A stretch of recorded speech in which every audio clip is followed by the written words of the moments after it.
Ano mga pagkakabalahan right now? Right now po, hanggang dikit. Ayan, yung kasama ko po din sila, Janelyn, si Dennis. How does it feel working again with Jeneline, ano? Jeneline? Ano natin katrabaho mo, kasama mo sa Stars? Masaya, kasi ang tagal ko nang wini-wish talaga. Actually, kailan ko ba sinabi? Parang actually last year, sabi kasi sa Tito Boy, sino kaya yung gusto mo makasama sa work? Sabi ko, feeling ko si Jeneline. Kasi ang tagal ko na yung hindi nakakatrabaho eh. Tapos, sa leading man naman, sino? Sabi ko, si Dennis. Kung napunta ako sa hanggang dikit, sabi ko, parang nung pagsabi ko, biglang nangyari. So, nakakatuwa kasi last time na nagka-work kami, 2004 pa. Ano ba yun? Ano yun? Ay, 5. Forever in My Heart. Okay. Umaarte pa po si Miss Regine Velasquez. Noong panahon na yun. Eh, nakamusta bilang actress si Jeneline?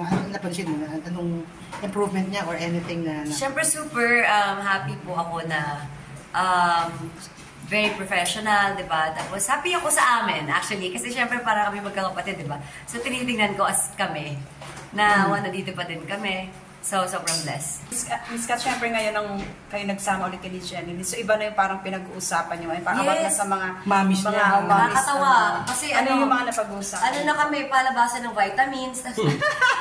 Tapos yung vitamins na yung binibida, ako ginagamit ko to. Tapos biglang maiisip ko, nakakatawa tayo, no? Ito na talaga binibida natin, mga vitamins, mga supplements na iniinom natin, di ba? So yun, nakakatawa kasi talagang nagbago na. Actually, dati hindi kami nagkukwentuhan. Nonchalant kami dalawa. Talaga? Nung bata kayo? Oo, hindi. Baka hay-hay lang kami. Ngayon talaga? Lang. Nung artista na kami, syempre, pero during Stars Rock, hindi. Hindi kami close na. Bakit sino pa mga close nung Star? Christine, tsaka si Mark. Katrina, maraming natutunan sa inyo sa mga videos ng dalawa ni Katie, anak mo. Yes po. Kamusta yung relationship niyo? Paano, how happy you are ng anak mo, very mabibo, at paano natutuwa sa kanya? Sobrang unexpected po. Happy ako na marami po kaming napapasaya at na-inspire sa social media. Yun nga na hindi namin ina-expect talaga.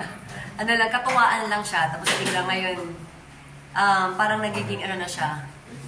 Hindi na siya libangan, nagiging trabaho na nga din namin siya kasi kahit pa paano nakakatulong din sa amin. How you will describe her as a daughter? Daughter ko? Sobrang sweet po, tapos smart, tapos makulit talaga. Makulit po. Any advice for those mom na syempre we all know na especially ano lang advice mo sa mga mami na may mga anak na just like syempre, huwag po natin sukuan yung mga anak natin.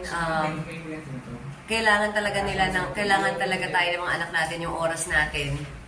Mas kilalanin natin po sila. Diba? So, ayun, kilalanin po talaga. Kailangan po natin kilalanin, hindi lang yung basta tayo magbibigay ng oras. Kasi yun din yung kulang ko before eh. Parang kulang ako sa oras, puro provide. Pero dahil ngayon, syempre, marami na rin nabawasan ng mga bayarin, like mga bahay ko, bayad na. Kahit pa nakapagpibigay na ako ng time sa anak ko. So, priority talaga.